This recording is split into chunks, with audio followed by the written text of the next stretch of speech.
want to thank District Attorney Michael Allen and his talented team for their commitment and aggressively prosecuting this case and bringing Gannon's killer to justice.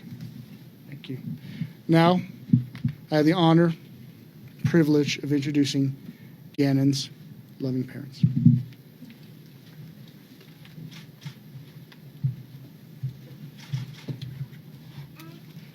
Hello, everyone. About 3 years ago, we were set up in this similar room, giving us the worst news that was imaginable. The news that our son was no longer alive. And now I stand here today with some of the happiest news that we have waited 3 years for, is that he has finally received justice. And we have no more fears of this lady, the defendant. She will be locked up for the rest of her life, and I can sleep at night knowing that she will not harm anyone else. I thank the community. I thank Larson Ranch. I thank my church family. I thank Restoration. I thank everyone that is here today, Albert's family, my family, people that are watching at home. I also want to thank the judge, the jurors, and Michael Allen and your team for putting up with me and my emotional mess that I've been since from the beginning. But I've adopted a new family, and I'm very blessed to have you in Gannon's Army. You are a true inspiration, all of you. The days that I've had doubt and questions, you stood by us, and I'm very thankful. I can't give enough thanks. It's just one of those things that I just have to give God all the glory, because he has been a gracious God. When Gannon was born, we had one other time to fill the room. Gannon was born 1 pound 6 ounces. Our church came and the whole hospital was filled. This other time is in the courtroom in this 3-year journey, and I'm so thankful for every search effort, for every manpower that was put in, every foot that walked across the snow. You never gave up. And earlier, divine intervention was mentioned, and I have full faith. 11:11 was in some messages, the body being found.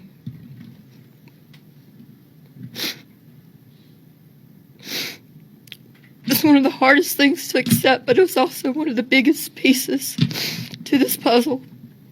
And I'm so thankful to serve a God that will open paths for us to keep moving forward.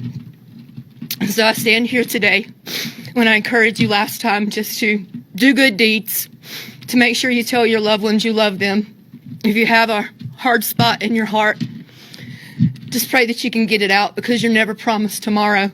We wake up and we think that we have our days planned, and little do we know things can happen, and that can change your whole aspect of life.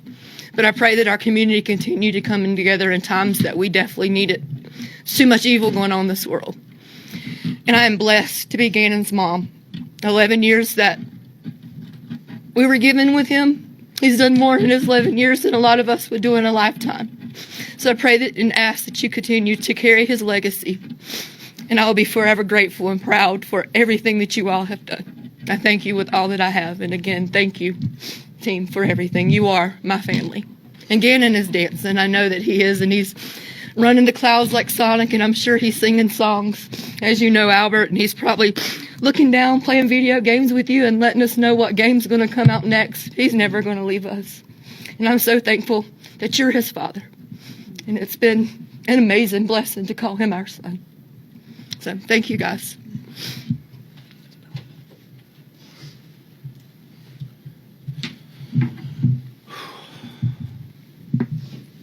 So I just want to start with something I said in my statement in the courtroom that, you know, it's hard to say this, but Gannon, he's still with us. It's hard not to talk about him in the past tense, but he is. He's with us, Landon, and he always will be.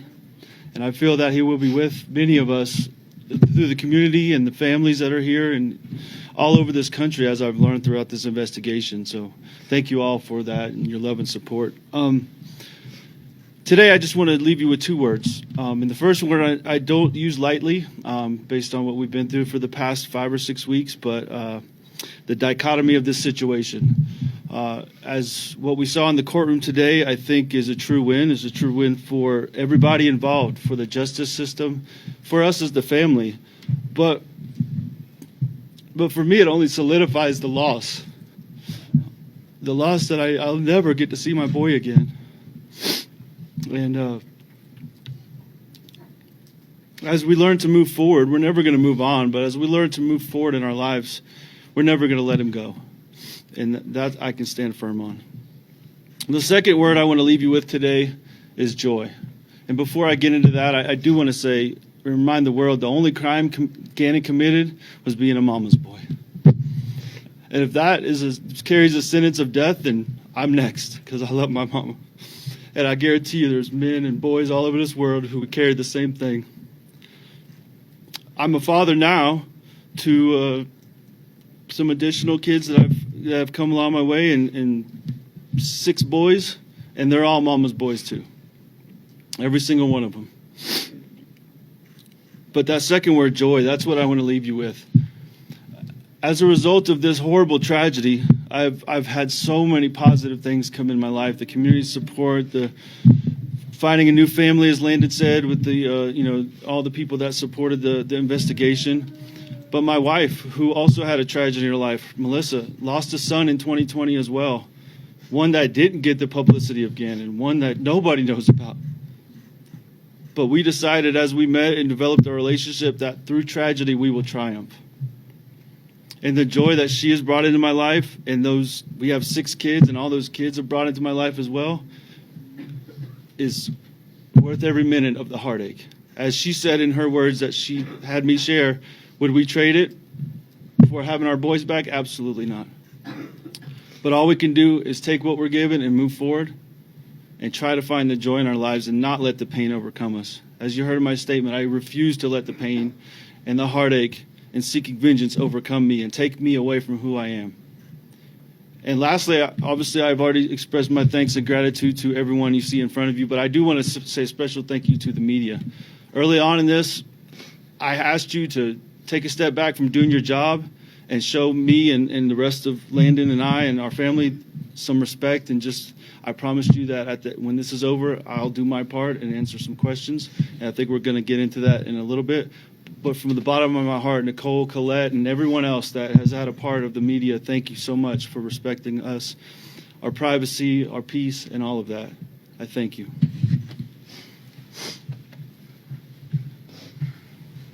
So just wrapping up with some comments, I want to point out the hard work that was put in by my prosecution team. Brought in Dave Young, former district attorney from Adams County. He was instrumental in this case. As we all know, we had another horrific case that popped up in mid-November that took all of my attention away from this case for a period of time. And Dave really jumped in and filled that gap for me. And we couldn't have gotten to where we are today without his tireless work on this case. Angelina Gratiano, standing to his left, has been on this case almost from the beginning, probably a couple weeks or a month after I was first involved. Worked on wiretaps with the FBI to make sure that we were catching all those calls that we were able to put into evidence. Instrumental work on your part, Angelina, invaluable part of this team. Cecil Weir and Stephanie Courtney, our 2 investigators just to Angelina's left.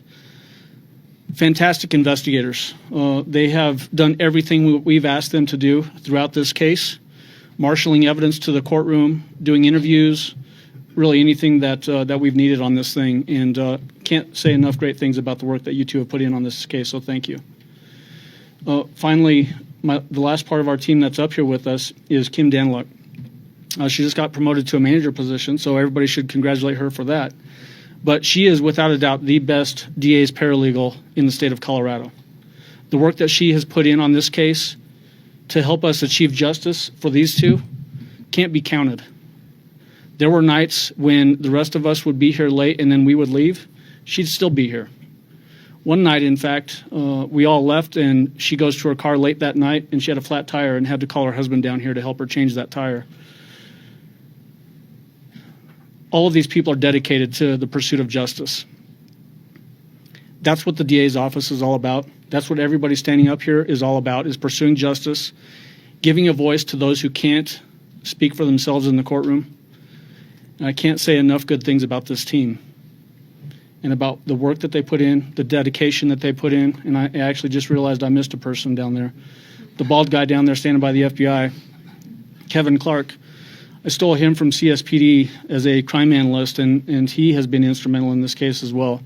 Those timelines that you saw, the last sort of day roughly of peer testimony from the prosecution, Kevin put in countless hours on those timelines, countless hours on pulling those searches out of the defendant's phone. And really, it's those timelines, putting all the pieces together in sequence and putting them in context to what was happening with the investigation. And in those web searches that the defendant was engaging in, really were instrumental in proving her premeditation, her intent, her abject hatred, and really everything she put into this case. And Kevin was the one that unlocked that key for us. Can't say enough good things about what Kevin has done. So with that, I would open it up to any questions you all might have. And again, thank you all for being here and getting this story out. Gannon deserved all of this, deserved every hour that we spent on this case collectively, from the family to the investigation team and the prosecution team, and all of the effort that you all put in as well. Gannon deserved it. And I thank you so much for being a part of it. So with that, I'd open it up. Yes? Was there ever a concern that the jury would return a not guilty verdict? Not in my mind, there wasn't. There was just too much evidence in this case. I think it was pretty clear what we were dealing with as far as an evidentiary perspective, and it never crossed my mind that she would be found guilty and spend the rest of her days in prison. Colette? I wanted to ask your parents what this weekend was like, just waiting on that verdict. The Friday was hard. It was really hard because you get your hopes up and then you have to kind of think again of things that could hold things back. And waiting through the weekend was hard. But I had Lena, so it made things much better. But I don't wish it on anyone. It was very brutal for me. And I'm sure it was for Albert as well. But it was a horrible waiting game, even though that 3 years felt like it was slow and now it's sped up. The weekend felt much longer waiting for this. Yeah, absolutely. It was tough, but let me tell you, I just mentioned we have 6 kids. So Saturday it was track meet, soccer game, back to the track meet, Denver for basketball games, got home at 11, get up on Sunday, do it all over again. So we stayed pretty busy, thankfully, in this setting. But yeah, in the downtimes, it was hard. Friday was absolutely, it was a wave of emotions up and down as we waited. But I've never got downtown so quick today after we got the text or the call. So, yeah, thankful for the result.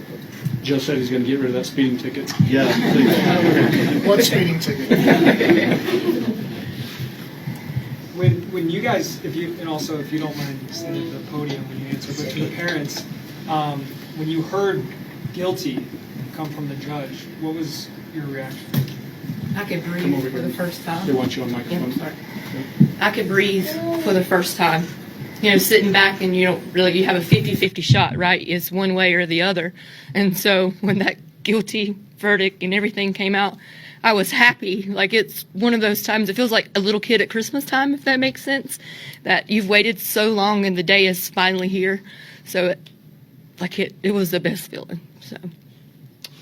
Yeah, I think my best way I can explain it is how I did in my statement. It's been really hard, and just open it up a little bit here. It's been really hard to access Gannon throughout these past 3 years, and hopefully I can start doing that a little bit more now that this part is behind us. That's really for me, kind of just a weight lifted off, another weight lifted off, and I can start experiencing my son a little bit more as time goes on. DA Allen, is there, for the prosecution team, is there any doubts or, no, not doubts, but questions about that day and what happened? Are there any other just outstanding questions about what happened to Gannon?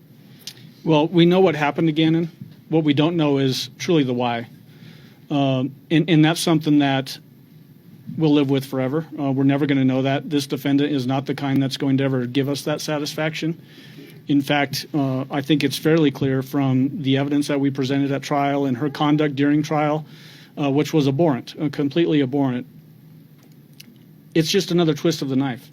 And I choose, and I hope that these folks choose, to not give her any satisfaction in that, and to just know that Gannon is in a better place now, and that we achieved all the justice that we could achieve here on earth, and she's got to answer questions to a higher power at some point in her life.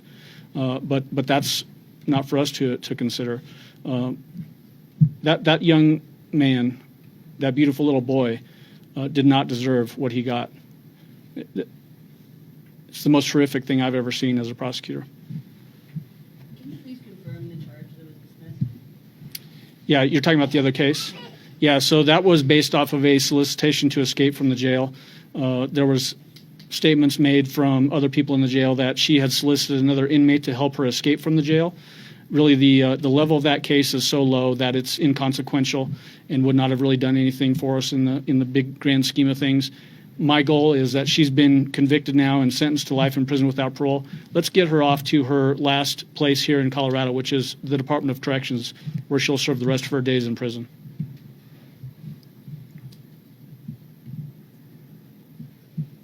Anything else? Yes. Because you kind of talked about this is, the biggest investigation, the county has ever seen. Can you kind of take us behind the scenes in the preparation it took for this trial? Yeah, the preparation really starts from day one, and that's why we do things the way we do here in the 4th Judicial District, in that, first of all, we have really good relationships with our law enforcement partners. On any homicide case, we have an on-call team, so we have attorneys and investigators that go out from the very beginning and go work with the investigation. That gives you an organic knowledge of the case that is an invaluable resource when you get into a trial posture. And then, because of the complexity of this case and the manipulation of this particular defendant, this was a tough case to investigate. She was doing her best to send the investigation off, chasing wild rabbits all over the county. And in some respects, she was pretty successful with that. But I can tell you that there were daily meetings during the pendency of this investigation, those early days, starting with the sheriff's office, where we would get together every single day, talk about any new developments, give out new assignments, and I was there for every single one of those. Then, as it became bigger and we brought in the FBI, or rather the FBI was able to give us the resources that they were able to give us, we switched over to their building, and we're doing the same thing there, where we were in a big meeting room. We had timelines spread out all over the wall. Some of those timelines were some of the birth childs of the timelines that Kevin put into evidence early or late in this trial. But we would do the same thing. We would have all these resources coming together, talking about different leads, what people have been doing, and how we're going to tackle the next steps in the investigation. Then, as that stuff is coming together, it's really making sure that we're boiling it down to something that can be understandable, because truly the breadth of this case was unimaginable. It's like nothing I've ever seen before, as far as the volume of reports that were written, the number of videos that were collected, obviously the wiretap phone calls, the consensual phone calls, and we have to sift through every single bit of that and figure out what's important to present to a trial, or to a jury, I should say, and what's going to be important for a jury to consider. And when we're in those early stages, we're talking about trying to prove premeditation after deliberation with intent, and gathering evidence on that front. But luckily we had some foresight, and we were looking for mental health information as well, because it's fairly typical in a case like this, although I've never had a case like this, but in a case like this, that we will have to tackle that mental health defense. And it's good that we did that, because we started planting those questions early on in some of the questions that Al was asking the defendant, in some of those recorded phone calls. And then Special Agent Johnny Grusing with the FBI, his knowledge of the case was instrumental in really getting out kernels of things that were really important towards that effort. And so then we had to switch our gears and really start going after that not guilty by reason of insanity defense that they were mounting, obviously. And it just was a lot. It took a lot of hours, uncountable hours by every single person up here to get to where we are today. And, well, at some point I'd like to go back and just think about that a little bit. And it's just awesome, the work that was put in on this case. The defense asked if she could be placed at the San Carlos Correctional Facility. Yeah. Do you know why, and is that something that you are opposed to, or is that fine? Yeah, so the way it works with Colorado Department of Corrections is that anytime a person is remanded to the custody of Department of Corrections, they go to DRDC. It's Denver Regional Diagnostic Center up in Denver, where they do assessments on defendants, look at their risk level, that kind of thing, and determine what facility would be the best for a particular defendant. A defense attorney asking that really has no bearing on whether that happens, and a judge actually can't tell Department of Corrections how to conduct their business that way. So the judge only sentences to the custody of Department of Corrections, and then it's up to Department of Corrections to determine the placement. I can tell you that based on what I know about this defendant, the fact that she's a flight risk, that she's violent, the fact that she attacked deputies in a vehicle on her transport back here to Colorado, the fact that she solicited other inmates at the jail to escape the jail, I have no doubt that she will be placed in the most high security facility that Department of Corrections has, and that's where she belongs, is in the most secure facility in the Department of Corrections.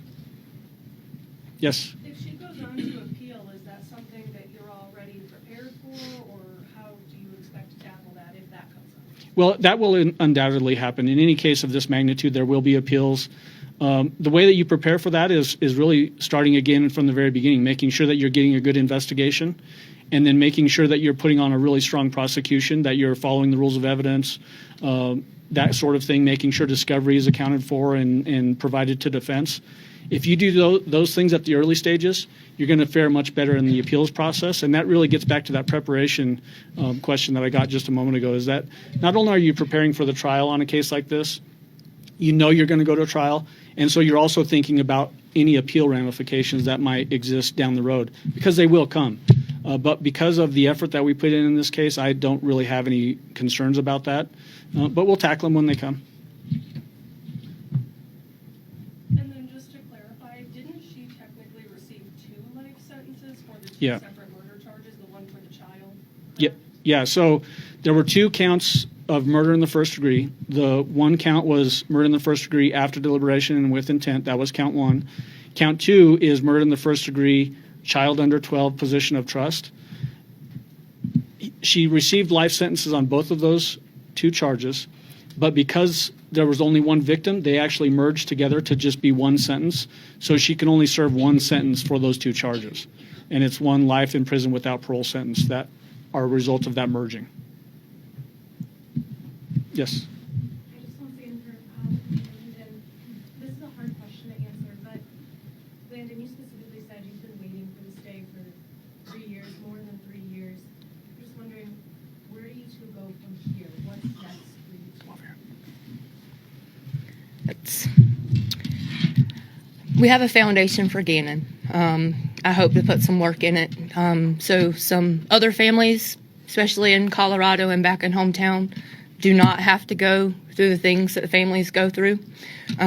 Just doing things in Gannon's name. And then I'm going to continue my life with my children, making sure that Lena and Nova know that Gannon is still here with us and not forgetting them. But I hope the world can be a better place, and I hope we can have Gannon's name and Gannon's foundation as a forefront or a blueprint to help others, if that makes sense, because that's all that he would want to do, and that's all he did and is still doing, is helping others. So. Colette, I just want to go home. It's got a few chuckles, but that's who I am. I just want to go home. I just want to go home and live that joy I talked about with my 6 kids. And Melissa, I can barely see her back there, but she's what makes my world go round. And I just want to go home.